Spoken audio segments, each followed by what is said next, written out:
This is deliciousness. That's what I got right here. Product placement. Yeah, got a little bit. What's going on, everybody? It's John Schnepp here. You're watching Kamikaze all year long. It's the very first episode of 2016, and we've got an amazing show. We've got Cass Anvar from SyFy's The Expanse. We've got Alison Haislip from the Happy Hour on Nerdist. We've got Legion of Leia founder Jenna Busch. We're rocking it, and we're rocking it right over here with Keith Tralins as well. Hello, everybody. Very excited. 2016. It is the year of Kamikaze episode 6. Yeah? As we all know, that's right. It's a good episode, right? That is a good episode. So looking forward to kicking it off with a great show. Very excited. Yeah. 2016 is like, a lot of people are saying it's the year of the nerd, and I just feel like it's a cumulative year of the nerd. Things just keep getting better. If you're a nerd in any way, culturally, if you're into video games, science fiction, horror, superhero, genre pictures, any kind of thing that you're like into in that level, it just keeps, it's escalating, it's getting better. Things that we've been into our entire lives are just coming to life in all different forms of media. So it's a great time to especially just be a superhero fan. We've got Deadpool, a character that was like, you know, we didn't even know if this was going to happen. They dropped an animated trailer, and all of a sudden, it's happening. It's R-rated. What are your thoughts on Deadpool? I cannot wait. I actually liked the Deadpool and the Wolverine movie, the first one. I didn't hate that. You're insane. That movie sucked. No, that movie did. I think there's a lot of good things in that movie. The only thing that was good was when it ended. There was credits, and I could get the hell out of it. Well, it's good you're not opinionated about this, John. You know. But I'm super excited because I think this is going to be a real, true version of Deadpool. The marketing campaign has been fantastic, and it looks dirty as all hell. It looks like it earned its R and then some, and that's the way it should be. That's the way it's supposed to be, people. Wait a minute, I hear some mom from some weird, what's going on? So I want my 12-year-old to see it. There's some kind of petition going on with like, little Mikey should see the PG version of Deadpool. So if you go on Twitter, please search this out and find Deadpool's answer. We can't say it on this show because this show is like partially family orientated.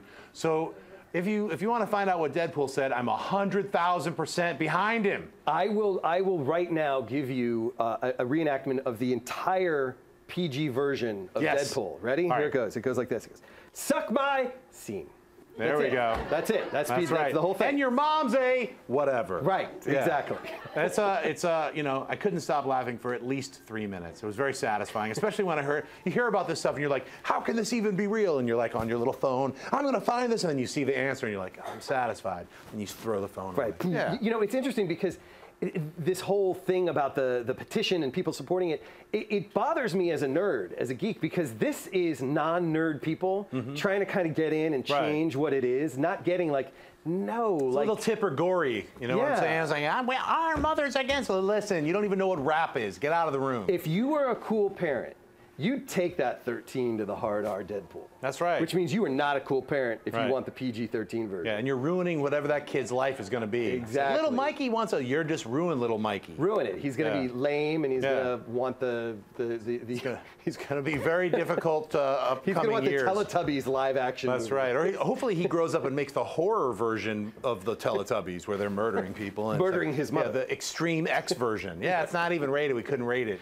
It was like unrated Teletubbies. Yeah. The purple one really went Thanks for creating that, from making him want to see a Deadpool that's PG. So, I mean, you got to hand it to Fox. I was like I said, Fox has done a lot of like horrible things. They did Fantastic Four. They've been like binding the X-Men, and like then they were able to get Bryan Singer back. So I was like, all right, they're on the right path. I got to say, Wolverine Origins, you know, it's a little bit better than The Last Stand. That's barely saying anything. That's just saying it's above level of stagnant poo. I think it was a lot better than Last Stand. And the second one, just don't break the seal. Yeah, that's what I'm saying. The second Wolverine's good. I'm really looking forward to the next Wolverine. I like the second Wolverine. I think the third Wolverine will be much better. I know they're like looking at getting Old Man Logan and some of those storylines. I mean, Hugh Jackman, you don't want him to go away. I think he's just playing with it. He's going to be Wolverine forever. You know, they just need to do the Wolverine musical, and he'll stay and do it. Well, that might kill the franchise. But there you go. We would still have Hugh. You know, but yeah, Hugh Jackman's got that magical voice. You know what? You know who else has a magical voice? Our next guest, Cass Anvar. We love Cass Anvar. He's in the series, the SyFy channel exclusive series, The Expanse. Let's bring him on. Let's welcome on Cass Anvar, everybody. Hey. What do I say here? Yes, right there. There you are. Hi. Do a little How you guys switcheroo doing? from rehearsal. Oh, there we go. So, Cass, you nice are and warm. in several amazing films. Room is one of the films that made me cry. You play the doctor in Room. Room. You're a tough guy. I'm a little teddy bear. Yeah, I cry. no, he's not Edward tough at all. Scissorhands makes me cry a lot. I don't know. He said stagnant poo. That's pretty tough. I'm tough on the outside, and that's about it. But you know what? Room is a transformative film. I think anyone who hasn't seen it, everyone's hearing about Brie Larson, but there's so much more. You just mentioned that the kid won. Jacob Tremblay just won Best Young Actor at the Critics' Choice Award. So great. And deserved. Wow. He deserved a lot more, actually. He's been nominated for stuff, and the Room got nominated. The show got nominated as well, and the director Lenny Abramson, who really worked a miracle with that. Oh my God! And he worked with the woman who wrote the original book, who Emma. then wrote the screenplay. What's her name? Emma. It's an Irish name, and I can't remember how. I think Donahue. I think is the last name. Such a great collaboration with the writer and the director, and then imagine trying to bring that story, that book, to the screen. It's basically about these people trapped in a 10 by 10 room, trying to make that visually compelling and encouraging people to come and see this movie, so that they're not like wanting to, stick needles in their eyes by the end of the movie. I thought it was fantastic. And he did a brilliant job. Such a great film. It's up there, right up there with Spotlight. It's up there with Trumbo. It's a one of the fantastic films of 2015. Very proud to be part of it. Yeah. It just what amazes me is the performance of Brie Larson. Wow. She was a pop star, right? Yeah. 6, 7, 8 years ago, and look at her now and shining. And She was Scott Pilgrim. yes, That's right. From People were Scott saying, it's Pilgrim. we just talked about that today on another thing I was doing, and I mean, I think of her as it was like long-term 12, I think it was called? Short-term 12. Right on. Yeah. Not long-term is the sequel. That's the other one. But she was great in that. I mean, that's when I first Brie Larson, what an incredible actress. And then She was in Trainwreck with our friend Amy Schumer. Amy She plays Schumer's hilarious. Amy's sister, Yeah. and she was great in that. I mean, it was a small comedy role, but That's right. she was great in that. She's a solid actor. So I was worried that Tommy Wiseau was going to pop up. yeah, You probably get that all the time. Wait a minute, Did you that's The Room. Right. Did you get that all the time? Thank God. We did actually get, at the beginning, there was a lot of tweeting The Room, and it was getting a lot of attention in the wrong way. Right, where you're like, should we just add an S, rooms? No, but it's about only one room. We can't add that. I know, but people are going to think it's. I know, it's like people freaking out marketing. Yeah. It worked out. My though. favorite worst movie, that one. It is. It's ultimately rewatchable. It is. Yes. Right, Keith? Oh, you know it. Well, they're doing the. And let's not forget William H. Macy and Joan Allen. Incredible. Incredible performances. Yeah, and the rest of the supporting cast as well. But yeah. It truly is a fantastic Powerful film. movie, Any of you out there, if you get the chance to see Room, I know it's going to be available for pay-per-view right now. It's like nothing even remotely nerdy or geeky about it, and it's still awesome. it's just a fantastic movie. I was going to say, it's you have this body of work that I think is one of the most impressive in the business today of doing nerdy, geeky stuff, right? Yeah, I love that. You are a regular on the con circuit because people want to see because you do all these things. But here you are, and by the way, not the first time you're in a Best Picture nominated This is true, movie. You were also in a little film called Argo. Yeah, I forgot believe. about that. Yeah. And you're like you can bust the hard drama chops. Like how often do you want to let that go and like not go into out there, but really bring it down? I love working on like a huge variety of things. Like people ask me like, what do you want for your career? Like I would love to have like a career like Hugh Jackman, like you're talking about, and going from comic books to musicals, classics to superheroes, Shakespeare to whatever, I'm trained as a Shakespearean actor. That's my background, but even before that, I was a nerd and a geek and a gamer, and played Dungeons and Dragons and collected comic books. Right. So Our kind of guy. I'm completely torn. My soul is split. How many stim packs have you saved over the last 7 hours? Cass? See, while I'm waiting in the wings over there, I'm playing this game called Pixel Dungeon, which is like an old kind of dungeon crawl type thing. That's me. That's what I do while I'm waiting to come and work. Well, with you guys. The Expanse. Let's talk about it. What's your role on the Expanse? Oh man, this is like a geek boy's wet dream to be on the Expanse. It's as an ethnic actor, like one of the things I'm so proud about this show. SyFy really kind of stepped up to the plate on this. This is a series of novels that were written by James S.A. Corey. They're New York Times best-selling novels, and they were written about 5 years ago. He's got about 5 of them out there, best-selling things. And the thing about these novels is, in addition to them being incredible sci-fi, they're also amazingly diverse with incredibly strong female characters in them.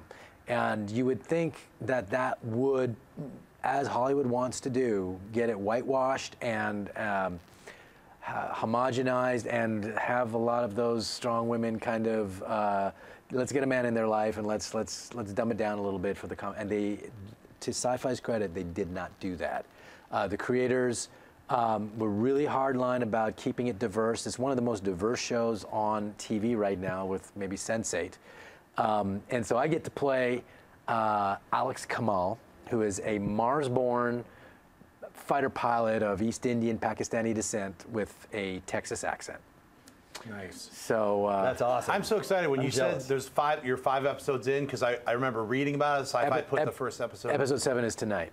Well, episode 7. So yeah. So, but it's not like I have like 5 seasons to catch up. No. Like, you can catch up in a good binge. Yeah, I'm very excited. Like, I highly recommend binging the first 4. Caught up with the Flash. People were complaining. I watched Flash season 1, and I loved it.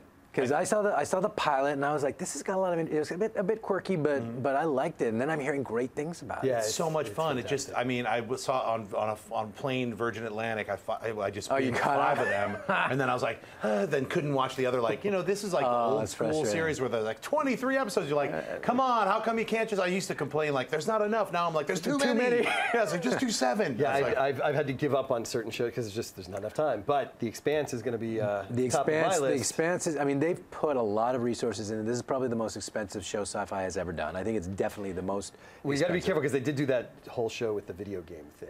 Which one was that? I can't remember the name of it. Oh, okay.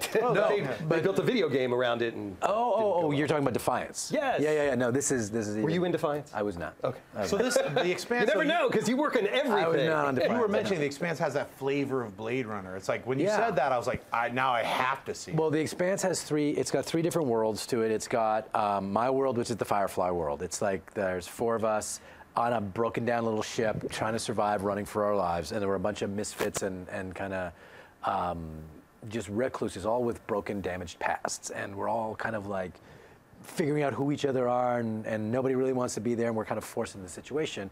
Then you've got the Blade Runner world, which is Thomas Jane's world. He's a gumshoe detective on the inside of an asteroid that is the home of the Belters, which are this race of humans that have been out in space for about 100 years, 200 years, and they're out there mining asteroids and for minerals, and they've kind of become the working class of the solar system, and it's kind of a grungy, dingy, dirty, kind of like the Chinatown in Blade Runner, and he's this detective with a fedora who's one of these people trying to solve the case of a missing woman. Then you have Shore Agdashlu's world. I don't know if you know who Shore is. She was How can we not? She was she's the husky Persian queen of cinema from House of Sand and Fog, from House of Saddam, Oscar-nominated, Emmy Award-winning, and she was in X-Men, which that's probably how you'll know her. She has the Earth world, and that's kind of like the Battlestar Galactica world. It's all political intrigue, and it's basically trying to prevent an interstellar war. Someone's trying to start a war, and she's trying to figure out who it is before Mars, Earth, and the Belt all get embroiled in this So it's cataclysm. 3 separate storylines that are just going to interweave. And they converge as the series goes on. You just sold me so I hard. think we should just Boom. I think we should just be done. Let's go. Right, I gotta go watch the show. We're done with the show. We're ending early. Well, no, we don't, because there's a question over from the interwebs, I believe. Oh, we there's got a question for Cass. Yes, we do have a question for Cass. Bernadette. From Stardrew is, do you watch your own movies or anything else that you're in? Do I watch my own movie? Honestly, I am hugely worried about how I've done, so I always watch my stuff. I didn't used to. I used to hate it. But now I watch it. Because I started directing when I was back in the day, and once you start directing, you stop being able to see yourself as an actor anymore. You kind of look at yourself like as a third entity. And so now I watch, because oftentimes I'll just go, what the hell are you doing, Cass? That's horrible. Right. So and then I'll kind of direct myself. It's a good way to beat up on yourself. Yeah, that's kind of, have you ever watched something or heard something just like in passing, and you're like, what is that? And then it's you? Yeah, I've had that. That happened actually on my video games, because I do a lot of voices in video games, and it's not my own voice. And like when I did Assassin's Creed, I played Altair in Assassin's Creed, and I did Revelations, which the character has to age from, I think, 25 to 92. And so I went through this entire vocal journey, and and at the time, they don't give you a copy of the game or anything. So I had to buy the game, and I could only watch my stuff by playing the game, getting to all the cutscenes, beating the game, scene by scene. So by the time I'm like getting in there and I'm playing, because I love the game. By the time I aged past 60, I had changed my voice so much, I didn't remember that it was me anymore. I didn't recognize myself. Did you have to fight yourself? I did.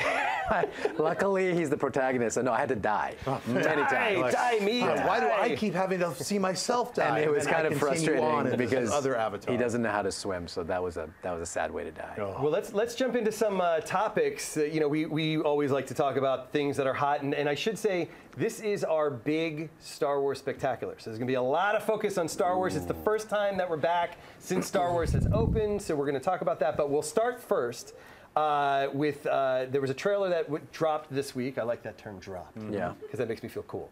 Called 10 Cloverfield Lane, which is maybe a sequel, maybe not a sequel to Cloverfield. Did you get to see it? Did you see the trailer? I saw the trailer. Yeah, that John Goodman. Well, honestly, to me, the vibe I got was this is kind of like a Fallout 3 horror. Is what I got from it. It's like Fallout 4. You know, it just looked like some kind of post-apocalyptic thing, people trapped in a basement, some crazy-ass stuff going on outside, and it just had this feeling of like a nuclear bunker. Yeah. And so, I don't know if you guys have started playing Fallout 4. I but finished it over the break. I just created a really You have no disturbing- life, obviously. No, I created a very disturbing, weird character with a pointy chin, and then stopped about like halfway through. I got out of the bunker, and then I was like, I have no time. Like the imp from Fantastic Four, like Mr. Impy guy. Yeah. Okay, I got you. Very disturbing. I have that character. He's kept, and someday in the And you near saved, and you future- finished it. No, I got out of the bunker. Oh, you just got out of the bunker with Chin Man. Yeah, I just played about 15 minutes of it, and me and the little robot thing searched some homes. Didn't that feel like Cloverfield a little bit? Just imagine John Goodman. It did, but I have to say, the trailer felt a little like Room. When the when the trailer just started, You're right. They're just sitting around a dinner table, and it's like they're in a bunker. Is this like Room? And then it gets twisted and weird. Right, to me, it felt like The Mist. That was kind of what I was picking up on. The Mist or Mist? The Mist. Because I just dated myself gaming. Right. Hypercard links, weird. All I hear is wind. I'm walking along a weird. Push this button. Wow. The fire like, has started. Wow. I have unlocked the bridge. No! 4 hours later, You totally just you beat me on the Mist. No, I loved Mist. Yeah, Mist was a lot of fun. Greatest beginning of gaming, really. It really did change was. everything. But that's not what we're here to talk about. No, not The retro Mist. gaming from No, but I get The you. Mist. It sort of had that feeling. And Cloverfield is kind of like that too. Yeah. Kind of ties in, isn't it? Honestly, anything with John Goodman in it, and if he's yelling, John Goodman, crazy John Goodman. I'll show you the line on the line. I'll show you. It's like, bam, man. Exactly. He completely recaptured my love in the one about the pilot Flight. I don't know if you saw Flight. But he was just he plays Denzel Washington's drug dealer. And he's great. This guy comes, he opens up, he's like, what do you want? But it's John Goodman all the way. John Goodman He was a really, Cyclops in Wherefore Art Thou? Oh, brother, wherefore Yes, art he thou? was. Cyclops. Yes, he was. Right. Did you guys figure it out in the movie that it was the Odyssey? No, people told me that before I saw it. Yeah. I didn't figure it out. Someone had mentioned When it. I saw a one-eyed guy with a big club, that's when I figured it out. I'm looking forward to like off-subject Hail Caesar. Cannot wait for that. Of course. The Coen brothers, come on. Right. So you know what? You got to get into a Coen, but we have let's to do petition that. the Coen brothers Let's to do get it. cast. Definitely. Yeah, I'm ready. And a Marvel movie. Or be in Fargo season 3, because that is one of the best television. Hell Are yeah. they doing what's happening? Is anyone doing Moon Knight? Netflix is. They are. They haven't announced yet. Sorry, spoilers for the future. Wait, But, hold on. Because I just did this whole thing. I just did this whole thing saying I want to play Moon Knight. You should be Moon Knight. You can be great. Mark Spector. Yeah, let's This man talk. will be a perfect Mark Spector. Netflix, hire this man. Netflix. That'll be I in wanna 2 or 3 play years. So Moon finish Knight. your Let's Expanse do it. because they're rocking. They got Punisher. They got Jessica. Season 2 just got announced. Punisher. Jessica Jones. Yeah, Punisher looks great. And then they got Luke Cage, and they're going to be rocking Iron Fist. Fist, and they have to do Defenders. Defenders. Nice. But they're like, look, it's Netflix. They have like insane amounts of billions of dollars. We can make Unbelievable amounts of 400. money. They're literally just printing them. Yeah, they're printing Printing the bills. So now you have proven yourself to be a well-rounded nerd. Thank you. But we've had a lot of really bad news in the past. Since 2016 Yeah, it's been musically hard. It's been has hard. just sucked. Yeah. Right. But of course, the biggest person that we lost was Bowie. Yeah. Did Bowie mean anything to you? Was David Bowie a hell yeah. I mean, influence? I grew up with him. He was like part of like school dances, and some of my best friends back in the day were the hugest of Bowie fans. And I have a personal connection to him where it was kind of difficult because I'm pretty decent friends with Duncan Jones, who directed me in Source Code, who's Bowie's son. And so that was, I mean, you know, because when it's David Bowie and you're kind of disconnected from it and it's just an icon of music, that hurt. I mean, when we lost Robin Williams last year, that was very difficult for me. But then you know his son, and you're friends with him, and you shot a movie with him. That kind of personalized it for me a little bit. My heart went out to him. I mean, he was only 69. Yeah, horrible loss. I mean, but like you look at his life and like how creative he was and all the different stages of amazing creativity, it's inspiring. And even his film work, even his acting was inspired. Like he never did a mediocre film. Everything he did was kind of groundbreaking, was very like artistically challenging. He was actually a true artist. Like he was an artist. Like every couple of years, he would reinvent himself. His music would transform as he transformed, and it was always driven by some kind of deeply rooted artistic passion inside him. So, the prestige, huge loss for him. Yeah, huge loss. And as an actor, obviously, Labyrinth. Yeah, the Prestige is what I go back to. Man Who Fell to Earth. Man Who Fell to Earth is my favorite. Nicholas Roeg. Just like if these things all sound crazy and magical to you, use the power of Google. And look these up. The Man Who Fell to Earth is something you should see. David Bowie, awesome. Google that. And of course, the great Nirvana cover. He also played Warhol. Live. I think it was the Basquiat film. He actually played Warhol. I mean, yes. I mean, that's one of my favorite entrances is like him as Tesla, just walking through with all that electricity. It's like, you know, he's been in a lot of cool. Did you see that little thing he did with Ricky Gervais on his show? Yes, so funny. Tiny little fat man. Oh my God. So amazing. Ugly little fat man. What is it? What? With his pudgy little nose. Yeah. Tiny ruddy nose. Yeah, holy crap, was that funny. For you nerds who aren't entirely sure who David Bowie is, and if you're a nerd, you should know, he's portrayed at the very beginning, the opening sequence of Watchmen. He's the guy talking to the person playing Mick Jagger outside of Studio 54. Right, he's with Mick Jagger. And it's that is a great little Easter egg. I had no idea. Outside of Studio 54, and they motion him over. Like, no idea. And then obviously Labyrinth with was kind of like the classic. The Goblin King. The king of the All right, well, let's move on to this is our Star Wars. We're obviously all sad. And all right. We could wrap ourselves up in moroseness for, I don't even know if that's a word, for months on end. But Star Wars, if anything's going to pull us out of our funk, it's talking about Star Wars. Okay. Here's let's just get really crass and talk about money. Okay. Will it make $1 billion? What do you think? Okay. And we're talking domestic. I have a number of different perspectives on Star Wars. One, it aired the exact same day that The Expanse aired. So that was rough, because we were in competitions with Star Wars after, 10 years. So that was rough for us. That being said, I couldn't wait to see it. I was extremely excited. I mean, I'm a huge J.J. Abrams fan. And if I had never seen another Star Wars movie, and I had only seen this, I would have loved it. And I believe that it was an exciting, well-made action movie, and did justice to the franchise. However, I have seen other Star Wars movies, and this reminded me almost identically of the first New Hope. So I was frustrated because JJ is such a brilliant science fiction genius, and he had carte blanche. He basically had like a blank check to do whatever he wanted with this franchise. If anyone could, manhandle George Lucas, it would be J.J. Abrams. And I just felt like it was a retelling of the original. Well done. Right. But nothing surprising. There's no arguing that. I think I'm 100% with you. I can argue it. No, but here's the thing. We have a Death Star. It's much bigger than the original Death Star, but it's... Princess Leia is handing something to the droid. No, it's Poe Dameron. No, it's Poe Dameron. It's different. Yeah. I'm going to rescue you. Wait, it's that's indestructible except for this one spot. But here's the thing. For me, at least, the difference, definitely there was a heavy homage to Star Wars. Absolutely. Almost but what I really loved about it is that it made me forget about the prequels. And for me, the damage of yippee and and a weird, strange, like wooden creature. Like, I hate sand. I'm like, what am I watching?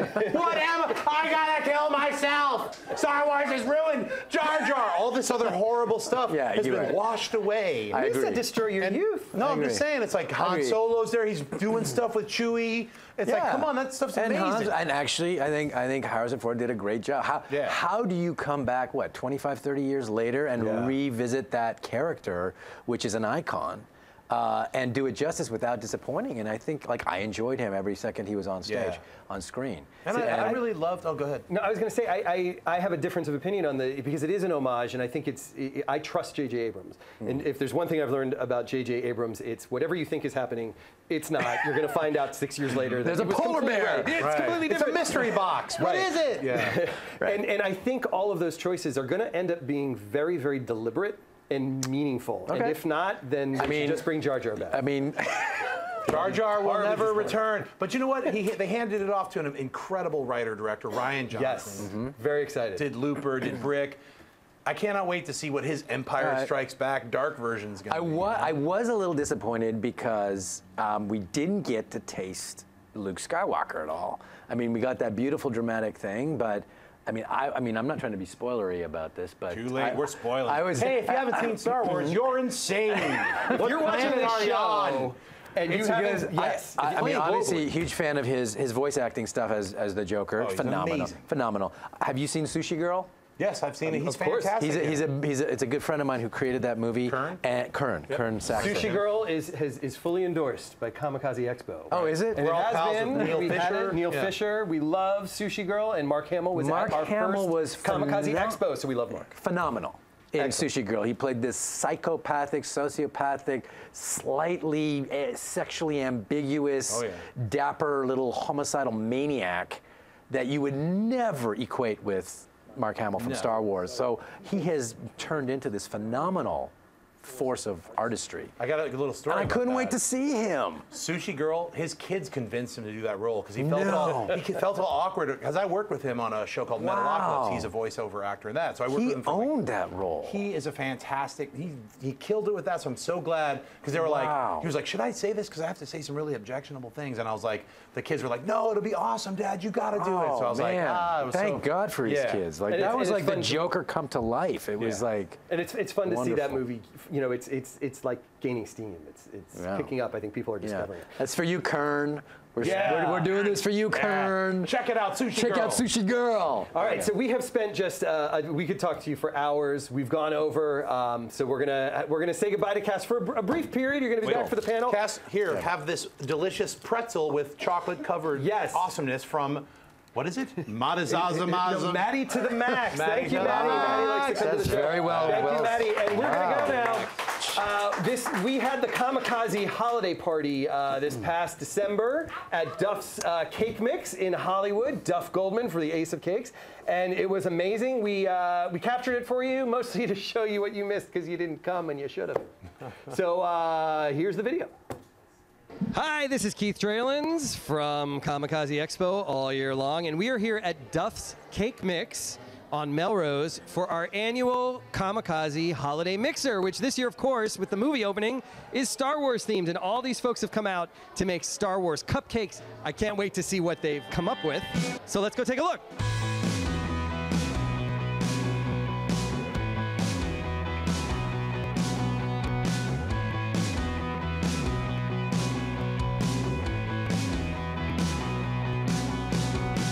Look at that. That is Kylo Ren's lightsaber just bursting out of the cake. So BB-8, yeah?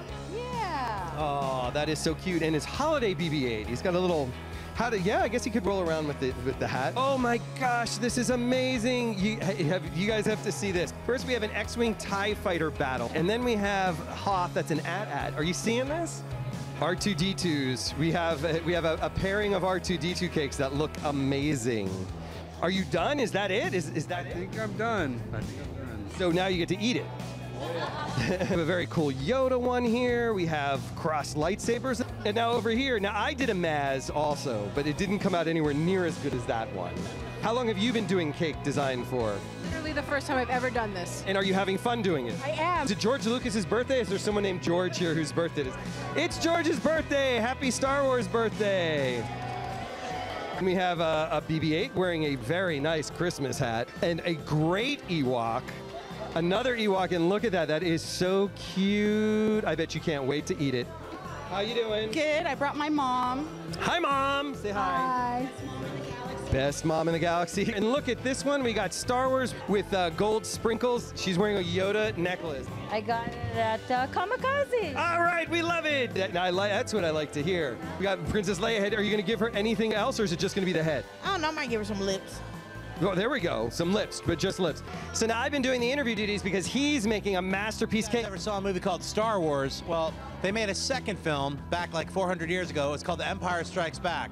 There's a character, and this is a little history for you people. So we're about to give away some prizes to the hard-working Kamikaze attendees who have made some amazing cupcakes and cakes. So let's see who the big winners are. For the first one, it's the Space Slug. And then the other one actually made, it looks like functional toys. The actual dioramas on the cupcakes. Those were amazing cakes. I wish we had more to give away because they were just unbelievable. That's it from our holiday annual mixer here at Duff's Cake Mix. Thank you so much. This has been an amazing year, and we look forward to seeing you in 2016. And now, back to you, John Schnepp and Keith Tralins. Hey guys, welcome back. John trying to steal my spotlight over there. I'm going to promote the giveaways that I'm going to have in a little bit from WowWee. WowWee is a leading designer, developer, marketer, and distributor of innovative high-tech consumer I can speak, and entertainment products. So here we have the Rev, which is the robotic enhanced vehicle. I know Cass likes it over there. He's got a few. We also have the Miposaur. It's a robot dinosaur. I mean, hello, who doesn't want a robot dinosaur? We also have the just a small robot. That's not good for giveaway. That's just for show for later. And then actually, we have a chip pre-order, or we don't have it, but the chip pre-order is now, it's limited, and it's, we don't have a giveaway, but make sure to check it out. It's chipk9.com, I believe is what the website is. And there's only a limited number available, so you're going to want to get on that really fast when it comes out. Cool? All right, I'm going to throw it back to you, Shep. Hey, what's going on? It was really weird when the Keith that was filmed weeks ago threw it to me. That's why I was like, anyway, from the future, now we are live, back again. And we are sitting here with the amazing Allisson Haislip. What's going on? Nailed it. Nailed it. I had to really practice it for a while. You know, I'm very proud of myself for this amazing moment. Allisson, great to have you here. Thanks. You were rocking this brand new podcast called the Half Hour Happy Hour. Tell us about it. Yes. Well, the Half Hour Happy Hour with Alison and Alex is a podcast I do with my co-host Alex Albrecht, who people may know from. He was on Dignation and Totally Rad Show, and he and I hosted a show together in the beginning days of Nerdist called 4 Points with Alex Albrecht. And basically, I got so jealous that I was on a show with Alex's name on it that I was like, next thing we do together, my name has to be on it too. Hell yeah. So that's why it's the Half Hour Happy Hour with Alison and Alex. I get top billing. Nice. But really, it was Alex and I. We loved working with each other so much on 4 Points that we kept trying to come up with ideas for other shows for us to host together. And then finally, Alex was like, his wife's a musician, and so his garage is set up like a recording studio. And we were like, why don't we just record our own podcast in your garage for fun? We like getting together, we like having drinks, we like talking. So for about 30 minutes every week, we get together, have a drink, and talk about really random things we found on the internet. And it's something we started just for our own enjoyment, and then we just recently got picked up by Nerdist, and now we're under their umbrella. So it's fun to see where this thing that we started as our own little pet project grew into, and we have thousands of listeners. And please subscribe to us on iTunes if you can. Thank you. Rate. Well, awesome. I think for your second show, you gave me an idea. Your next show should be just called A-N-A. A&A? A-N-A. Yeah. And it could be alcohol and awesome. Yeah. It could be well, that's what we A's. said. We're AA, which is sad, but yes. Hey, enjoy that. I think Yeah. it's a great name. So. Thank you. So we were just talking about Chris Gore. I know. Like who I you worked used to rock with him. at my G4 days. Yep. Rest in So peace. yeah, we've got a bet. No, it's the show that's rest in peace. Yeah. Yeah, not Chris Chris Gore. Gore. No, No, Chris Gore is alive and well. He's alive. Yes, he's annoying people everywhere. Right, we have a Deadpool bet that we had in the Miami Magic City really? Con. I think it's going to make $100 million opening weekend. I know it's hard. Wow. I'm crazy, and he's said it isn't. So he's probably going to win the $25, but it's the $100 million bet. It's a good I'm so over-under. excited for Deadpool. Me too. It's an incredible, amazing I'm viral really so marketing. excited because their billboards around Los Angeles are awesome. That's right. Have you seen the like fake love conquers all type of weird? No, it's one? like love is worth fighting for or something like that, and they're like all sweet, and you're like, I would go see that. Have you seen the one with the gun, the crotch shot? We actually we have it. I don't know if they want to put it back up or whatnot, but it's. My favorite's the emoji one. Yeah, the emoji one's great. The skull, the poo, and the L. Totally. Like, that's brilliant. Yeah, I mean, the viral marketing team, I don't even know if I want to see the movie because I feel like I'll be disappointed Right, that 'cause it it's can't not as live up to the entertaining as like billboards. him ripping on tiny little X-Men kids for Halloween, and there's like that was everything that happens awesome. that they've done is just so much fun. And you know what? They screened it yesterday. Yes, they did, John. You know what's weird? I mean, let's just talk about this for a minute. Yeah. Keith and I are friends with this lady, Yuka, who kind of basically She's the reason I'm She on works the with this show. guy named Stan Lee. Stan Lee, And this Stan guy. kind of has something to do with Marvel. Something to and do. I can't really remember. It's also Deadpool Stan Lee's Kamikaze. I don't know why his name's above it, but it's weird. Yuka works with him. Right. And they Yeah. had this like secret screening of Deadpool in New York, and that's Ryan Reynolds. So of course I was like, that's in New York. And then somehow, weirdly enough, here in LA, like around the corner from where you live. yeah, literally like I could throw a rock and hit this place. But hey, did Yuka invite you? No, I didn't even know about it until this morning when I saw pictures online. It was a fan event. I know. We're giving Fan event. we're not fans. Yeah. Like all the more reason you should be there. We are having fun with Yuka. We knew that. Yuka's one of the producers of this show. Yeah. Yuka, this show wouldn't exist without. And what Yuka's they involvement. did was great. What they did is they said, look, fans of Deadpool, we're going to select some of you from some, like, how did you guys rock it? Like Twitter or whatever. We're going to select a few of you to come and see a select, like, secret scene, some kind of maybe extra cool trailer or whatever. What those people who went didn't know that they were going to see the entire movie. And then here in LA, Rob Liefeld, the director, Tim Miller showed up, Simon Kinberg showed up, the two writers showed up, TJ Miller and the female Brianna, I think she plays Negasonic. The female? I'm trying to Did remember you her just name. call her the I said female? I was trying to remember her name. The Not female. the woman No, or no, the no. lady? Female. The Technically, female? he's right. The young woman. Let me correct myself. Yes, but you just got super I know. nerdy. Like, cannot say girl, she's female. The meh. female, Brianna Hildegrand, I believe her name is. Yes. I think I ruined her name, but I got your name right, so you know. did. And Thank John God. Schnepp was. Yeah. Oh. I wasn't there. So they screened the film, and you know what the greatest thing is? There was a bunch of nerds who were there. Yes. And they absolutely loved the movie. Yes. They freaked out. Crazy for it. It's an amazing free promotion because everyone was like, this movie's exactly better and more awesome than everything they've And how promised. brilliant that it comes out over Valentine's Day weekend. It's Like, incredible. Yes. Perfect. Take me to see that. Take me to a steak dinner Right. and then take me to see Deadpool. Please bring all of your Good. female, Your females. bring the female Bring your friends, the female. Allison counterpart. Haislip just Yeah. gave you the secret Yep. to her heart. There you So go. get to work. It is But brilliant. we're turning Steak this and good movies. We're turning this into Daredevil, the Daredevil show. I'm sorry, not the Daredevil. What? The Deadpool. I always say Daredevil for Deadpool. The Deadpool show because they're Yeah. both in red. They both start with D and an L. Yep. But let's change gears a little bit so we don't All make right. it too much about Deadpool. Star Wars? Let's No, talk not yet. about Not Star yet. Wars. Let's talk about something first that happened this past week. Okay. Finally, Marvel Comics released Secret Wars #9, which kind of wraps up the Secret Wars story. And I don't know if you know or if you know, but they kind of wrote the Fantastic Four out of the Marvel universe. Bye, Felicia. Exactly. And they're not out. gone, but they're gone. You know, they're going to be off Yeah. creating other universes that we're never going to see. Do you think that's fair to the Fantastic Four? Do you like that resolution? I feel like Marvel was like, okay, you know what, Fox? If you're not going to let us do these movies right, we're not going to give you any more storylines to screw up. I mean, after this past movie, I didn't even see the last movie because so many people were like, it's not even bad enough to go enjoy it. It's like just bad.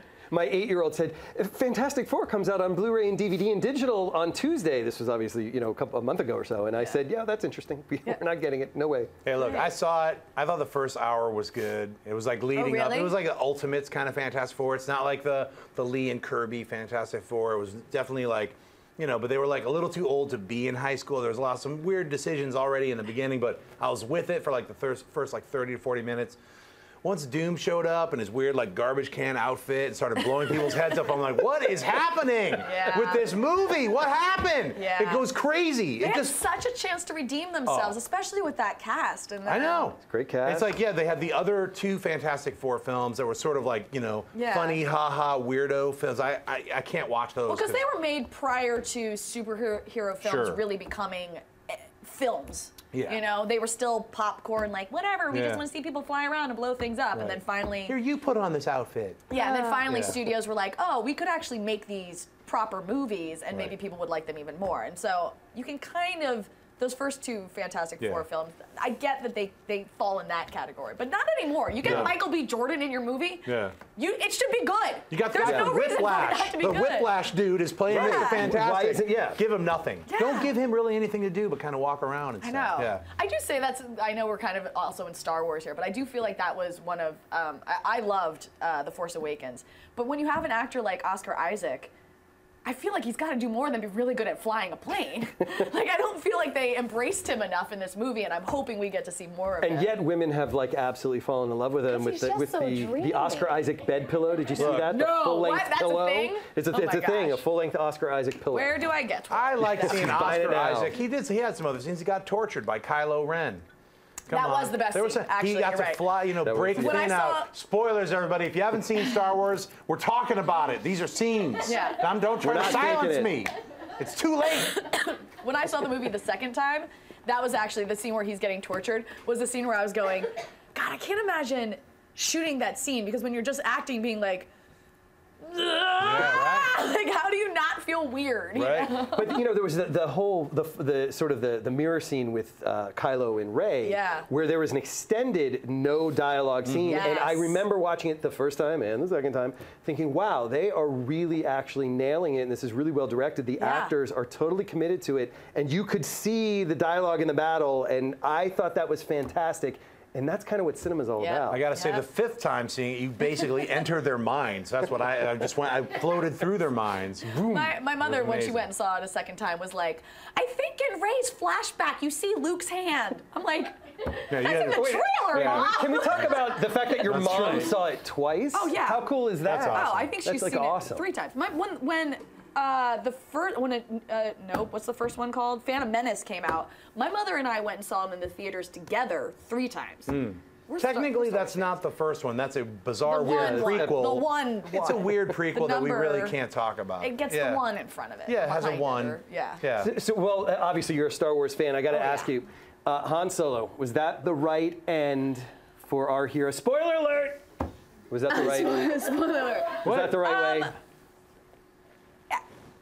Yes, but I always gotta add a little disclaimer. I wish they hadn't. I realized he was the one who was going to go at the beginning of the movie. When they were starting to hit it so over the head with Kylo being their son, I was like, oh no. You know what's happening. So as soon as he stepped foot on that bridge, I started bawling because I knew there was no way both of them were walking off of that bridge. So I sort of wish they hadn't hit us over the head so much with, this is my son, bring him home to us, blah, blah, blah, because I then expected it. That being said, I do like that it was him fighting for his son, because you don't really get to see any sort of family-loving side. There's no flashback. Yeah, he was being mature. Right. He wasn't a rogue scoundrel. Yeah, you just don't get that in the other 3 movies. What's up with that bridge not having, it's just a bridge with no railing? Who walks on that? What is that kind of bridge? That's the way they roll in the First Order, dude. Yeah, there's just like a little bit of railing at the end. Some sort of safety standard, right? In the middle, there's nothing. I think what on earth is the thing that Rey climbs into when she's on the side of the wall and she's like, right? oh, there's a hatch? Why is there a hatch there? Who's hanging out? Somewhere else. That looks really claustrophobic and bug-like. You're like getting into this server. There were a bunch of servers. I saw them. There was their internet servers. I know, but it looked really uncomfortable. She's just tiny enough to fit in. Exactly. I mean, I love Finn's like, what are you doing that? Why are you doing that? That's one of my favorite scenes in the movie. So you get that, and then right behind him, someone pointed this out to me on the 5th time I saw it. They're like that. You could see the little access thing like opening behind him when he's. What are you doing that? So really, you actually see that. Yeah, you do see it. Yeah, her climbing out. So. That's cool. Anyway, a little side stuff. Of course, all of us have already seen the movie, right, everybody? Yes. Multiple times. Yep. Can't stop seeing the film. So, what about a remake? of Episode 4. Yeah, we talked about this a little earlier. Do I think it's I was like, you want them to remake Episode 4? No. This drives a lot of conversation. There's a part of me that was like, oh, okay, so they just built a bigger Death Star, and instead of blowing up one planet, it now blows up 5. Like how much has more? Has the same fault in it. Like get to the middle. It's the creamy center. Yeah.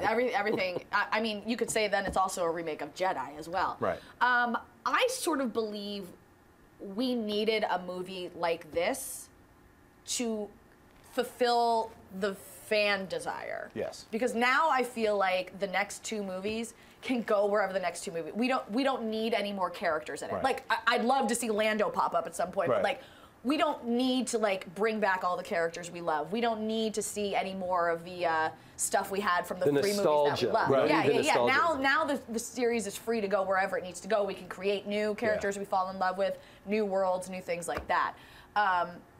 So I understand why. See, this is the thing that I think J.J. Abrams is so good at, is that he understands, he is a fan. Yeah. And he understands what fans want to see. So he gave us exactly what we needed, and now we're good and we can go have dessert. Right. It's like, and it's for older fans and brand new fans. There's a lot of younger people who are like, I can't watch Star Wars: A New Hope. It's too boring. It's too long at the beginning. Oh my God. Like, what's wrong with you? I weird remember. ADHD, addled, strange children. It's like, what the hell is wrong with you? Do you remember a time of not knowing Star Wars? Like, No. I don't have memories. Star Wars was just always in my head. I actually so do. I can't think of the first time I'm I'd seen Star older Wars. than all of you. I remember Logan's Run, the dark times, the dark ages, whatever you want to call it. Buck Rogers. There was Zardoz. Battlestar. You're like, I don't understand what this is. And then Star Wars came out, and maybe all I cared about was lasers when By I the was way, kidding. those kids should never watch any of the Dunes. If they think the beginning of Star Wars is too slow, they're going to be like, what's Baron happening? Harkonnen has a shipment coming. Spice. Well, I think JJ did a great job with the very first line of Max von Sydow. What he says basically, maybe this will begin to make things right. It's basically his first line, and it's basically like, hey, this isn't the prequels. We're taking care of it. Yeah, we're washing Didn't away. you want him, like, even in He that gets killed. scroll, Yeah, I know. when it was like a fan of whatever, I was expecting that to be Lando. Not a fan, a friend of the, whatever. I was expecting that to be Lando. I was a little weirded out that Max von whatever popped up. Sorry, no disrespect to him, but when he popped up, I was like, wait, who is he? What? How come? Who's this old friend that I'm supposed to know? And then I immediately on Wikipedia, as soon as the movie came out, I was like, oh, okay, I'm not supposed to know him. Yeah. But there is a great history to that character. Well, yes, but not from the film. Right. From from the universe. Yes. And what did you think of the female, Rey? The female. It's a callback now, folks. Yeah, Well, she had ovaries. I Right. think you're kind of saying the female in The female. I loved Rey. I mean, I loved her. I love that this film sort of really acknowledged what female stereotypes are in films. Like when she's like, why do you keep taking my hand? You know? Right. Let go of me. Yeah, I can run on my own. I'm capable. And my favorite moment actually is right after that, where something gets blown up behind them and they get thrown or whatever. And Finn's unconscious for a second, and she sits up, and then he wakes up and runs to her and is like, "Are you okay?" And she's looking at him like, "Are you crazy? Obviously, I'm okay. Are you okay?" It didn't even occur to her that she could be cared for prior to him. I kind of love that the film did that. It spoke volumes. And what I most like about the character is now I have someone I can finally cosplay. All right. So we're going to throw it back to Bernadette. She's got the giveaway. She's got some questions coming to you guys from online. Keep them up. Bernadette, what's going on over at the desk? Yes, actually, we have a question saying when are the dates for Kamikaze 2016, Keith? And just to be clear, that was not a planted question. That's a legit question. Somebody wrote that in. It's actually at Red Eye Phoenix on Twitter asked that question to us. Thank you very much, Red Eye Phoenix. The answer is it is going to be the weekend right before Halloween. It's going to be October 28th through the 30th at the LA Convention Center, and we're already planning it. We've already got some guests that we'll be announcing later on in the year. If you want to be the first one to get tickets, sign up at kamikazeexpo.com on our mailing list, and you will get notified first about when our special price for the 3-day passes go on sale. And it's going to be awesome. So thank you for the question. But there's got to be other questions more important than that. Yeah, we'll ask some other questions later. But actually, I'm going to do my first Wowie giveaway. Yes. Wowie, Wowie. I'm going to give it in the chat room to Boop512. You've been asking some awesome questions, so I'm going to give you the REV, Robotic Enhanced Vehicle. So I'm going to, I know, let's give it up. So I'm going to ask you in a minute to message us via Twitter, your address, and we'll get that sent out to you. I also just want to say, can we bring up that image of the Chip robot dog again? I mean, you guys need to get on this. It's going to be a limited edition, chipk9.com for pre-order soon, and it's going to be awesome. Let's see, what else? Keep tweeting me using the hashtag AskKamikaze, and remember to subscribe now to theStream.tv here to get your Kamikaze all year long. And let's see. Oh, also I'm gonna promote InfoList is what I told you guys about earlier. Their website is kickstartinfolist.com. This website is awesome. They're basically the website to go to for the entertainment industry. They provide inside information on industry jobs and casting and events. Basically, if you go to their website, it's the crowdfunding for it, so they can get all these amazing like networking jobs for across the board for entertainment on commercials and TV and theater and everything. So yeah, InfoList website, kickstartinfolist.com. Cool. All right, I'm going to throw it back to you, Shep. Hey, Wowie sometimes reminds me of Yippee from Anakin, but it just sounds cool. If you say Wowie, you have to then see some things explode. You know, speaking of explosions, one of my favorite guests, she's back. It's Jenna Busch from Legion of Leia. She's awesome. Hey, what's up, Jenna? What's I'm an explosion. I like this. That's right. How could we have a Star Wars spectacular and not have the beautiful Jenna Busch? Why, thank you. I feel so loved. Changing the world. That's right. Well, Jenna Busch. Well, I don't think it was just me, but. Well, you jump-started. I just found out about tonight. I wasn't aware that you were involved in like making the awareness of Rey and the lack of products for Rey part of the whole deal. Like when I first saw, I was like, man, my whole attitude about Force Awakens was like, yeah, I cried when Han said Chewie were home, but this better be good. Don't Jar Jar me, Abrams. That's where I was at. I was like, I'm not going to get Jar Jarred. I kept saying that. You're not going to get Jar Jarred? I'm not getting Jar Jarred. Okay. I'm not buying all the action figures. You don't got my money, son. I did buy Kylo Ren, and I bought Phasma, which I found out was lame. To buy Phasma. Not lame. I can't wait for more stuff to happen to her instead of her just get put in a trash compactor. Well, that's true. I'm just saying I bought the Kylo Ren because I was like, he's cool looking. But I'm not getting anybody. I don't know any who's Bozio, Chancellor, Scrimble Scramble. I'm not getting sucked into all your weirdo aliens. He was in the bar. Yeah, I'm just saying if the movie sucked, you're not getting my money, son. Yeah. Forget it.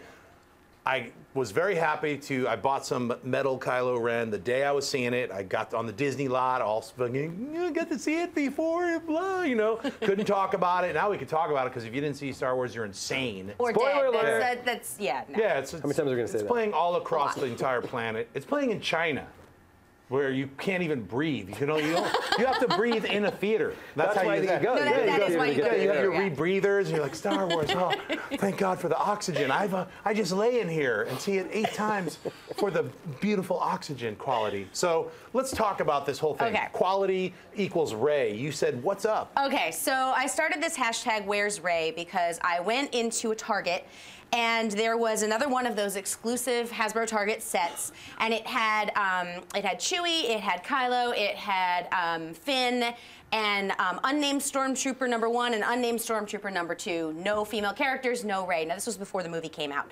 So I tweeted something and I said, are we really doing this again? Because, so my site Legion of Leia, I started originally actually because of the first cast photo from this particular Star Wars, where there was 1 new female character and 7 new male characters. Now that's obviously since changed and she's the lead and that's great. But I was kind of pissed. So I talk about this on my site all the time about where the missing female characters are. Like, say, Guardians of the Galaxy. There's no Gamora in anything. And no Black Widow in all of the Avengers sets. And this, Hasbro and Target have a history of doing this. They did it with the Avengers, where the Avengers Hero set replaced Black Widow with Ultron. Ultron, not Vision, Ultron. So I started this hashtag, and that was a while before the movie started. And then the Monopoly game, someone noticed the Monopoly game didn't have Rey. So Star Wars Monopoly has Luke Skywalker, Darth Vader, Kylo Ren, and Finn. But no Rey. So a friend of mine, Carrie Goldman, her daughter, 8-year-old daughter, wrote a letter on Twitter, and we posted about it. And we used the hashtag that I started. And Hasbro, this day I actually sent an email to the people at Hasbro, and I said, hey guys, do you want to comment on the fact that there's no Rey in your Monopoly set? And I heard nothing from them until later in the evening when they tweeted to me and said, you know, we're glad you're interested in Rey. Sorry, and they obviously there was no accent. I've just decided that that's what they sound like. I like it. But there's no Rey because that would be a spoiler, and then you would know that she fights Kylo Ren. Like that's not how Monopoly works. Yeah, how would you know that? No, because remember that time I was spoiled because the top hat got into a fight with a thimble? Like, what game are you playing? Right. And so, and also, if Finn's in it, that would be a spoiler. And if Kylo Ren's in it, that would be a spoiler, so it made no sense. Yeah, they fight. Yes. Right. So I tweeted out that apparently this is what they're trying to make us believe, and then the shitstorm hit. I'm sorry, I should have said that. The poop storm hit, right. And then we were talked about on CNN and Yahoo and Huffington Post, and Hasbro within 24 hours said we are actually going to put Rey in our next version of the game. And bravo. So it was. I got to say, I remember when we talked right before you launched Legion of Leia. Yeah. And I remember we were crossing Ventura Boulevard. Yes. And you were saying that one of the things you really wanted was for Legion of Leia to actually have an impact and make a difference. And congratulations, because you did. And I think that that's remarkable, and I think we need more of that. And so, way to go, Legion of Leia. Way to go, Jenna Busch. Way to go, everybody else who's involved. Thank you. Great No, job. I'm really happy about it, and there's a ton of Rey toys that are coming out now. And honestly, the big thing about this is that if you say stuff, things change. And you may get called all sorts of interesting names, like I do daily on the internet. Before breakfast, it's lovely. But it works. If you talk about it, people will eventually listen to you. Well, I'm so glad you did it, because Rey is one of the greatest characters of this brand new Force Awakens. She's the main character. She's the main character. It's crazy. So good. I love her. She's an absolute role model, and she's the first action figure that I got from my boys. Right. And he plays with it all the time. That's awesome. He plays with the female all the time. The female, yes. And it's awesome. But we got to keep things going. Okay. So the next question about Star Wars is, where do you think it fits into the pantheon of Star Wars movies? Everybody has a list as to what their favorite is. Is this better than Empire? Is this better than the original? Number one? Yeah, where does it no, fit? we don't have 7. We have 4 because the prequels don't exist. Yay, you said the right thing. I'm going to fight with you on that, because I know they exist. Clones above Jedi. Oh, Because of the Ewoks. No. Okay. Ewoks are just little Jar Jars without big floppy I was ears. the right age for Ewoks. I now, as an older person, I appreciate that it should have been Wookiees.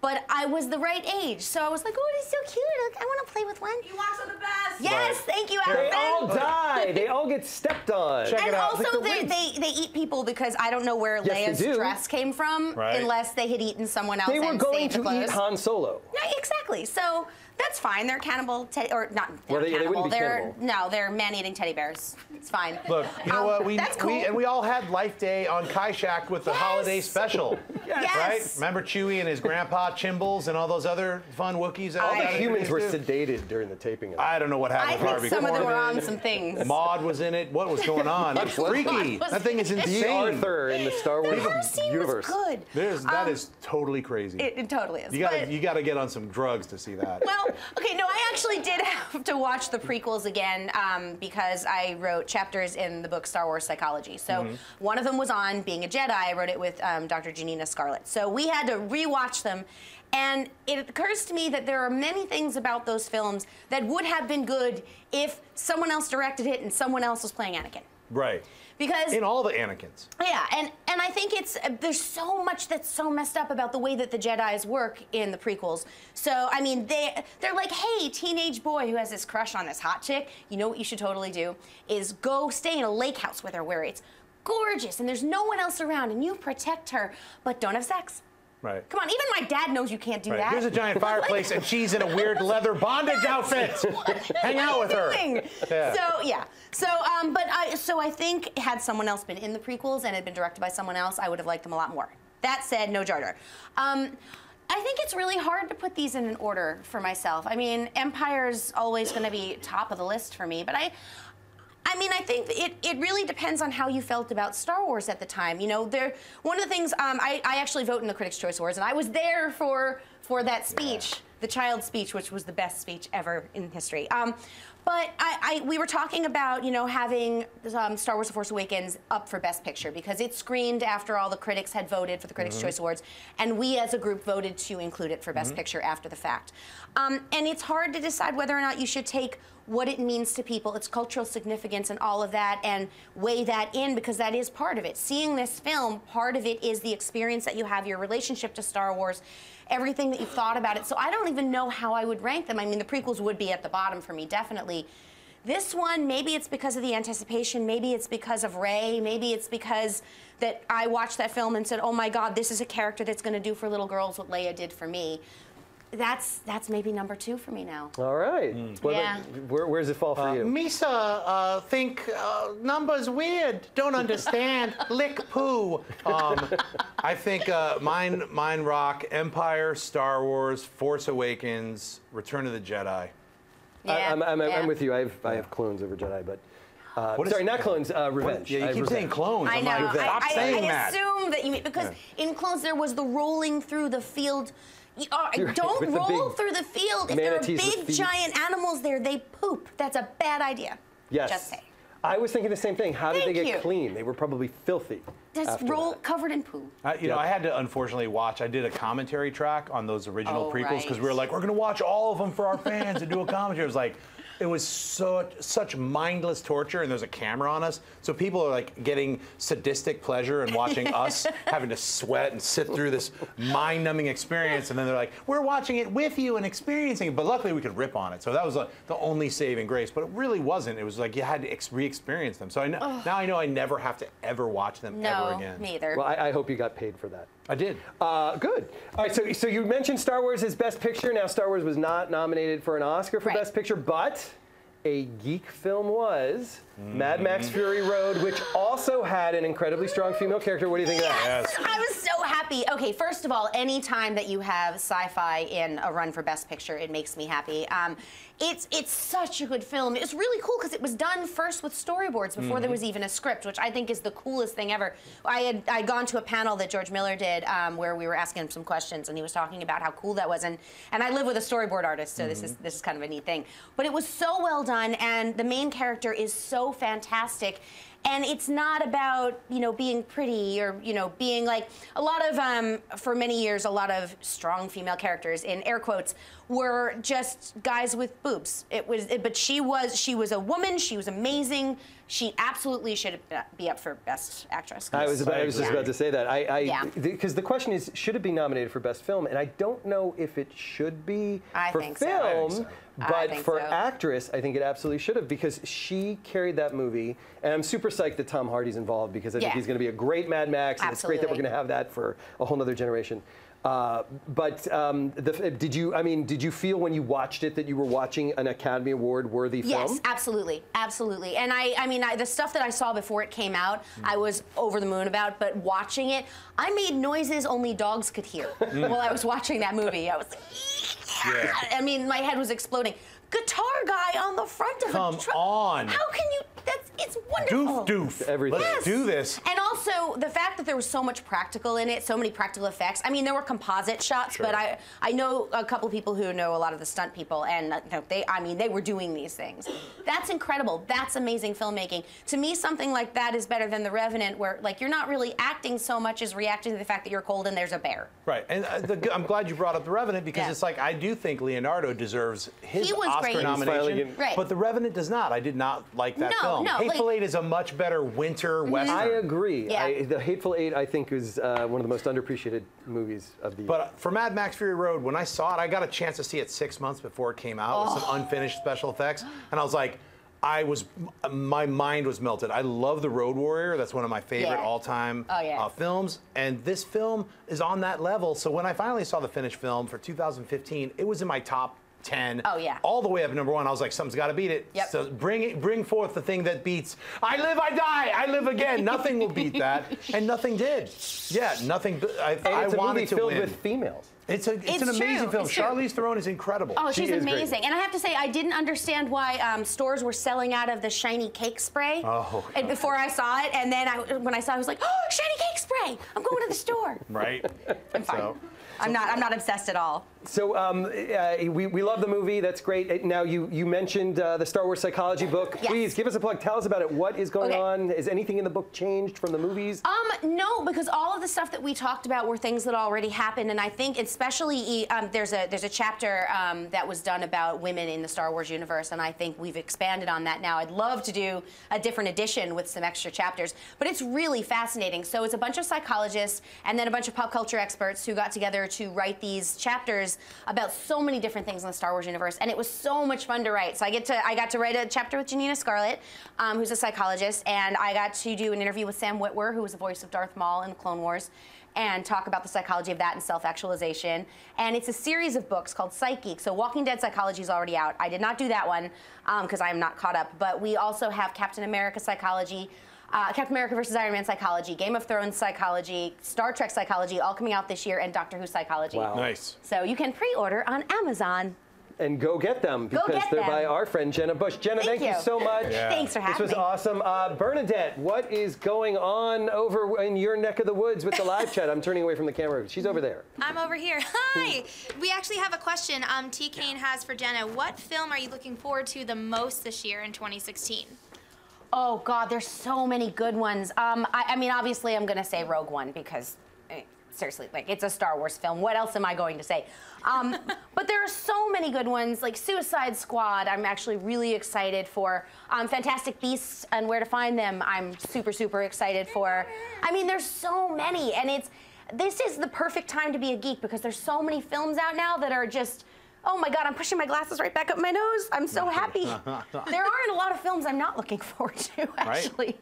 That's a good thing. Yeah, but Rogue One, I think, is definitely my top. Awesome. Well, I'm about to do my second giveaway for WowWee for their products. So I'm actually going to give away the Myphosaur, the dinosaur, to T. Kane in the chat room.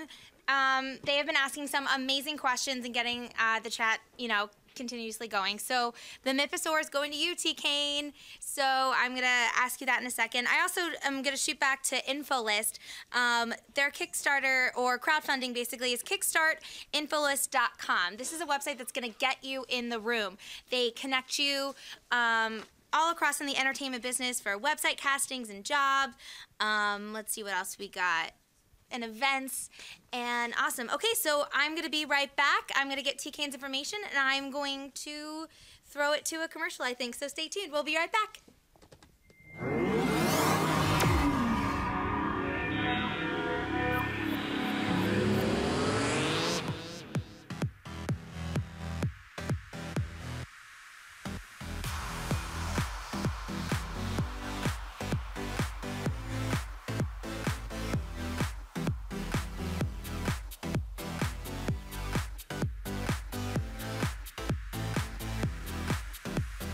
Just in case you missed it live. In case you missed it live. In case you missed it live. How did we not figure that out? We had a crazy vampire threesome. And you can't unsee that. That's burned into my brain now. I was like, How did you get here?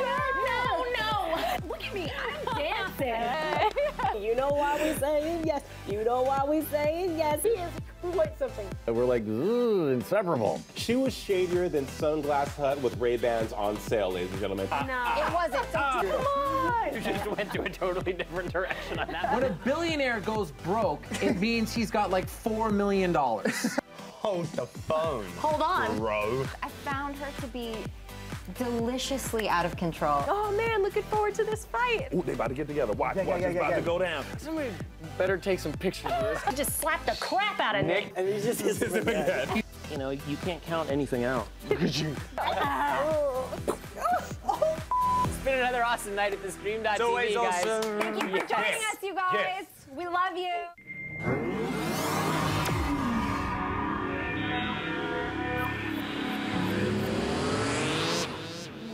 Maddie to the max, thank you for these delicious pretzels covered in unbelievable strange chocolate.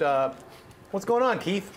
You know, anybody who bought that BB-8 you know, the most expensive dog toy, as you, I believe, called it one time? Oh, I've got it. Well, then you guys should buy that dog because the BB-8 doesn't compare to our sponsor robots. Oh. At all. I will buy him a friend. Yes, there you go. Oh. There you go. I have a house populated with robots. I like it.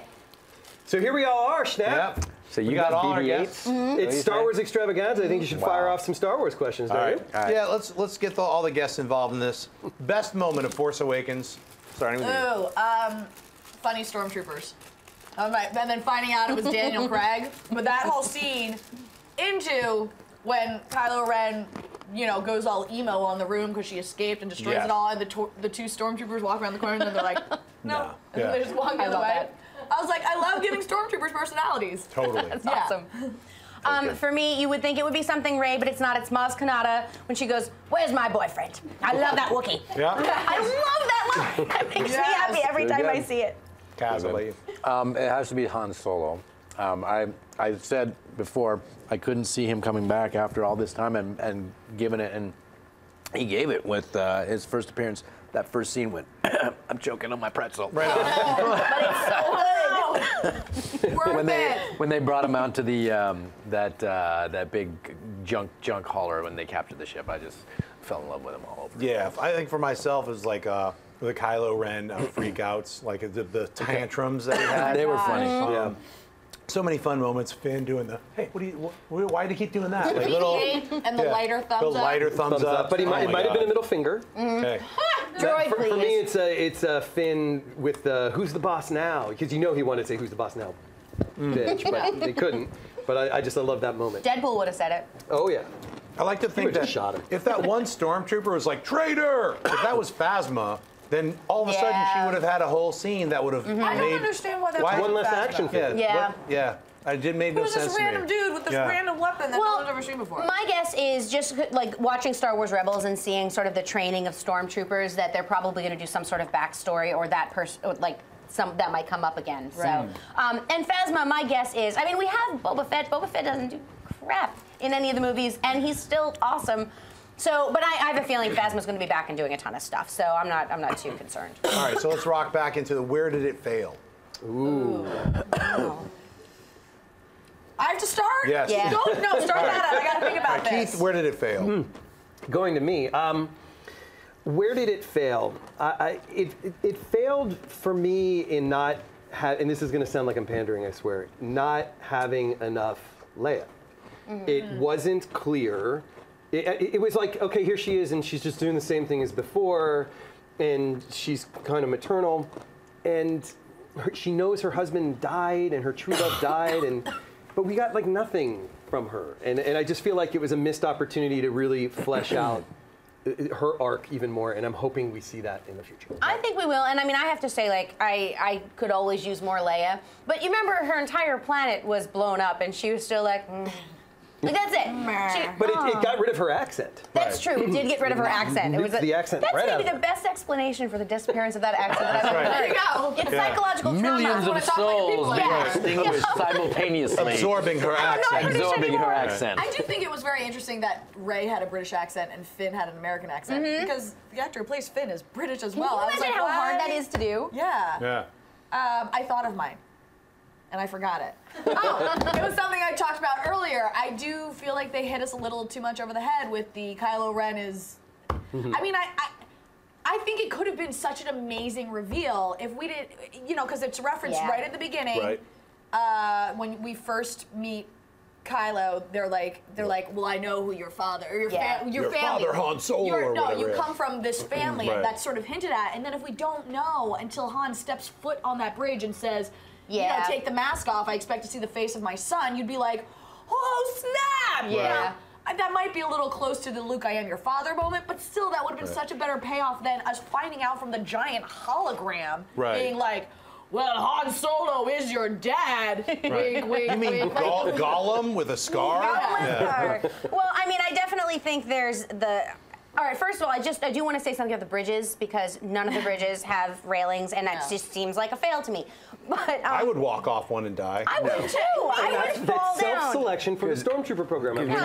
When you're walking and texting, that's where you're going to go. I would make right? it one day, but I think and I know why they had to do another Death Star, but like seriously, no one who builds these Death Stars has figured out that, I don't know, maybe we don't put a big hole somewhere where you can shoot stuff in and blow it up. Where a ship can literally fly through. Right, and this time we have like netting over it, so we can't fly in. Or just make everything round so an X-wing shape thing can't get in there. Yeah. You know? Next one, triangle planet. Just solved it. Triangle planet. No circular orbs or any of that stuff. Total triangle. They can't blow it up. I can understand, like, could they move the planet around to get power from different suns? Yeah, that was a clue too. That was very like you would think the planet can't move, and if it's eating its sun, it's just. Hang on, I have the answer. It does. None of this is real. It's fantasy. It's all fantasy. It's not real. It's just the son of the order. I know, right? Everything, Schnepp. This is why we can't have nice things. What about what failed for you? We're putting you on the spot. I guess I'll casting. No, casting was great, but the thing is what I said before. I'll put it and I'll encapsulate it and just say like just more original ideas. We had Leia kind of responding to someone dying. It was like the recall back to millions of souls being extinguished simultaneously. We have the Death Star that had the flaw, only bigger. Only bigger. Much bigger. Yeah. I'm sorry. It's a big Death Star. Star The killer. droid. We had the droid carrying the information. Carrying the information. We had the let's kill the rebels before they. It was the almost identical format and journey, and all the key flag posts were there. So, and it's still a great movie. But it was originally a great movie. Like I said, if I hadn't seen any other Star Wars, I would have loved it. I think my little thing is like, it's a little thing, but Orange Yoda, Maz Kanata, they go to this planet, and you're like, man, I've never seen so much greenery. You're like, all right, what kind of planet? Cantina, another moment that to me was the failing of this, the small failing for me is like, there's this giant lush planet. Yeah. What's that weird castle? I was like, maybe that's going to be Leia's castle or what? But no, there's a bunch of the hive of scum and villainy. Why are they on this planet? They've been there for 1,000 years. You got to come to this weird planet. It's filled with trees, but then don't hang out there. One sweet bar. Yeah, just go into one bar where they're playing like some kind of weird reggae song, and there's a lot of weird aliens, and they're like, what is up with that? I know. That's the Orange Yoda scene. I'm telling you, I want to be in a Star Wars movie, but just be like some strange pirate hooker in one of the canteens. Yes. That's good. I want to be a pirate hooker. Let's all be pirate hookers. I want to be that chick who was laying on the real large dude. I know, right? Yeah. And then walked off and spoke a weird language and was like, the droids are looking for she had Verizon because she had no problem getting Yeah, she had signals. Yeah. I never get signals. Yeah, well, we're all going to be space hookers. Yeah. In the next Ryan Johnson, personal friends with them. I'm not, but somebody is, and we're going to find them. Can we be space hookers, please? Ryan Johnson, we all want to be space hookers. We'll put on body paint and stuff like that. Prosthetics. I would like to be the space. I'll go green. I'll go green or blue. Green or blue. Cass will go green I'm or going to blue. turn all of you out. That's what's at Tashi Station. Oh, the turnout station. Oh, that's why Luke was so weird about it. I'm not going to go to Tashi. Remember, he was really whiny. He's like, I want to see a woman that's not Aunt Beru. Right. There aren't we that talked many about like of them. how awkward was that with Luke back in those? It was like, yeah, you can hear Uncle Owen and Aunt Beru boning. You're like, he's like, I gotta get off this rock, They're like, did he leave yet? They're like, yeah. That's why when they die, he only does this. No, I still want those charred action figures. I know that's because of it. They have them at Rancho Obi-Wan. The big. They have the biggest collection of Star Wars memorabilia in the world. Guinness Book of World Records. It's so cool. Well, we've got one other question. I mean, this is a giveaway. Where the hell was Phasma? What happened to her on that planet when the planet blew up? She's in a trash compactor or something. What is she? How did she die? How did she get out of the trash compactor? I didn't even think about that. Yeah, we didn't even have a cutaway of her like in a trash compactor. I would just wanted that maybe the after credit scene. This is where she is. I also, when I saw it the second time, I was like, oh, the giant hologram dude. Right. Snoke. Tells Bill Weasley to go get Yeah. Kylo and get off the planet, and then it happens in like 30 seconds. I'm like, how did you find him? I know, Right. he fell off the The woods. whole planet is erupting, and Kylo's like laying. Well, I mean, there is the whole thing where they know exactly where Rey is when they're trying to find her. I mean, it's a planet. Right. It's big. I mean, I think I trust Chewbacca. Chewbacca, you know, that's why. Hey, it's Chewie. Chewie. He knows where Ray is. He's got like a signal or some ankle cuff. I was like, you put it on there. You know? But do you think that Phasma maybe had something to do with letting Finn go? Do you think maybe, because when she says, you know, put your helmet back on, she doesn't stay around to make sure he does it. Right. Like there's, I kind of wonder if maybe Phasma's, you know, maybe you're giving like she's a spy. too much credit. You're falling into the Boba Fett trap. Boba Fett. No, but did you read the comics? Boba Fett gets out. It's sorry. Pushing the glasses back up the nose. The Sarlacc pit, he escapes from it. That's never happened in the films. The one thing that actually like sort of took me out of the universe was when Rey and Finn are in the Millennium Falcon and they're trying to fix it. And he's like, why do you want to get back home so quickly? You got a boyfriend, a cute boyfriend? And while that was really funny, I was like, I've never heard the term boyfriend or girlfriend used in the Star Wars universe. That's true. It seems so modern and so us that I was like, did they call him that? Like, but you know what? They actually, in one of the books in Aftermath, one of the Journey of the Force Awakens books, they mention like Earth animals, like eagle. I'm like, eagle? What eagle? What eagle is in the Star Wars universe? But those little ones, like when I was like, wow, how come they said hell or goddamn or something? But Han said it was like, I'll see you in hell when he's riding that tauntaun. So I was pissed about it. Some other nerd told me, they said it with the tauntaun. I was like, all right, nerd. You got me on this one. I wasn't that nerd. Yeah. Well, this has been a great conversation. I think this we're going to wrap up our Star Wars extravaganza. We have one more giveaway with our space hooker, Bernadette. Bernadette, what are you giving away? I will wear that term with a badge of honor. The female space hooker. So awesome. All right, I'm going to have my last giveaway, which is still by Wowie. It's Electro Kids, and I'm going to throw in a Groove Cube Shutter, because why not? More gifts. I'm going to give it to Don Rose in the chat room. They have been asking some amazing questions to get this going, so congratulations. I'm going to give you the email in a second, and back to you guys. Woo! Congratulations. Yeah. Space hooker. Congratulations, and thank you to our sponsor, Wowie.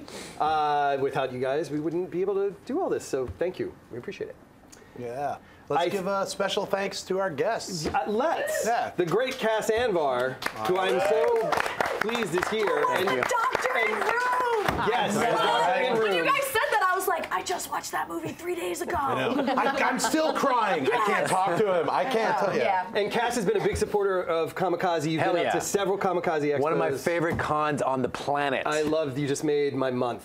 You just made I was watching the stage this year while I was able to see the stage from where I was signing, and great entertainment. Got to see William Shatner. There you go. That was my panel. That was your panel. I moderated that panel. There you go. And if you guys want to have a great experience with Superstar, go to Kamikaze and spend some time with Cass, because he knows how to actually really talk to you. And it's just one of the, everybody that spends time with Cass ends up being like, oh, you just made my con. He also has the coolest shoes. And I'm lonely. They're all saying that they I'm love lonely. you in the chat room. They're like, please tell him he's awesome. We love him. We love you. I love Thank you. Cass. I love you. And anything else to plug before we? Expanse tonight. If you guys are West Coast time, Expanse is at 10 p.m. Watch that. And Room. Room is going to happen. It's already gone. Is it after 10? Oh, I'm sorry. They DVR'd it. I will get online and tweet with you guys once I'm done here. What's your Twitter handle? Oh, it's Cass Anvar, CASANVAR. We live tweet every week, so nice. Be there. I'd love to thank Jenna Busch. Thank you for being on the show. Thanks for having me. What do you want to plug in your amazing world of Legion of Leia? Okay, legionofleia.com. We have a podcast now. You can subscribe on iTunes, just Legion of Leia podcast. Star Wars Psychology is out right now. All the other books, Captain America vs. Iron Man, Game of Thrones, and Star Trek, are all available on Amazon for pre-order. And you can follow me on Twitter at Jenna Busch, BUSCH, like the beer, not the president. Awesome. Nice. We've got Alison Haislip over here. Yeah. What would you like to plug? Twice you got her name right. You did get it right. I rocked it. Like I said, listen to my podcast, The Half Hour Happy Hour with Allison and Alex. It's on Nerdist. You can subscribe to it on iTunes. I'll be hosting the MMA Awards. Woo. Yes, that's a thing. Wow. On Friday, February 5th. It'll be on Fox Sports 2. Yeah, I should know that. But yeah, it's me and Uriah Faber. If you know MMA, he's rad. And then I'll also be on this upcoming season of Stitchers for an episode, so check that out. Nice. Woo! Awesome. Twitter handle, Allisson Haislip. What? Get that Twitter out Also there. Instagram. And Yes, it's the same. Instagram too. Right? What? It's the same. Same. At Alison. ALISON HAISLIP. That's why it's Haislip. Bambles, hey, Like you wanted to you know say. what? I didn't say hey slap at all until right now. Yeah. And that's because she made me say it. You guys can find me on Instagram and Twitter, just @JohnSchnepp. You can check out my film, The Death of Superman Lives, What Happened, by going to tdoslwh.com. That's right, I said it really fast, I'm not going to repeat it. Check out the schneppzone.com for a bunch of crazy, weird films that I'm going to be releasing over the next couple months. And that's it from me. Keith. As always, Stanley, @Stanley Kamikaze, kamikazeexpo.com, facebook.com/kamikaze, and we're going to be doing all sorts of other stuff. Sign up for our newsletter so you can find out, so you can be at things like the Duff's Cake Mix. We're going to have more parties throughout the year, and we have some other things going on, so come check us out. Thank you for watching. Yeah, and our next show is February 16th. It's going to be a Power Rangers type of evening is all I can really say. I don't want to. Yeah, I don't want to give away too much. I'm spoiler style, but Power Rangers fans, you might not want to miss that. Well, we can say a couple of the guests. Tell we them have Jason Font is gonna be there. We've lost the camera. Where am I? Look, we're over there. Okay, there we go. Threw me off. Jason Font, Aaron Cahill, and Walter Jones, all of whom are unbelievable to see and to meet. They come to Kamikaze too. We love them. It's going to be a great show because there's a lot going on in the Power Rangers universe. Yep, and you can't actually tell people about next year's Kamikaze like those guests that you mentioned to me earlier. You can't say anything. No, I can't say those yet. Man, I totally have that inside knowledge, son. Inside knowledge, son. Yes. I can't say anything. Now I about want to it. know. We'll tell you, but not on camera. It's you. Yeah, Cass It's Anvar. me. It's you. We got the Spoilers. commitment.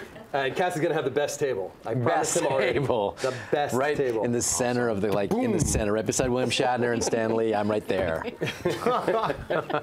And I'm going to be watching The Death of Superman Lives, What Happened on Showtime. That's right. It's on Showtime. Every day. It's on every day. Don't miss it. It's Nerds, great. you can watch it repeatedly. Some people keep tweeting me like, I've seen it 7 times. I'm like, please continue watching. I've seen it 3 times. All right. There you go. Well, hey, definitely check it out. Thank you for the support. It's an independent film, so I really appreciate it. And thank you very much. Reminder to subscribe now to theStream.tv, and a reminder to follow @Stanley Kamikaze and @theStreamtv, and stay connected with us all year long. Bernadette, do you want to do the sign-off, even though I probably just stole your line? No, it's okay. I'm going to give a couple quick shout-outs to some people who were awesome in the chat. Audie Evans, Nash Davis, and Star Drew, thanks for being so awesome. Yeah, you pretty much wrapped it up with make sure to follow @Stanley Kamikaze and @theStreamtv to stay connected to Kamikaze all year long. Our first one in 2016, I think, was awesome. Yeah. And, Thank you. Bye. You guys didn't know that we had a quadcopter. And come back for my birthday. Bye.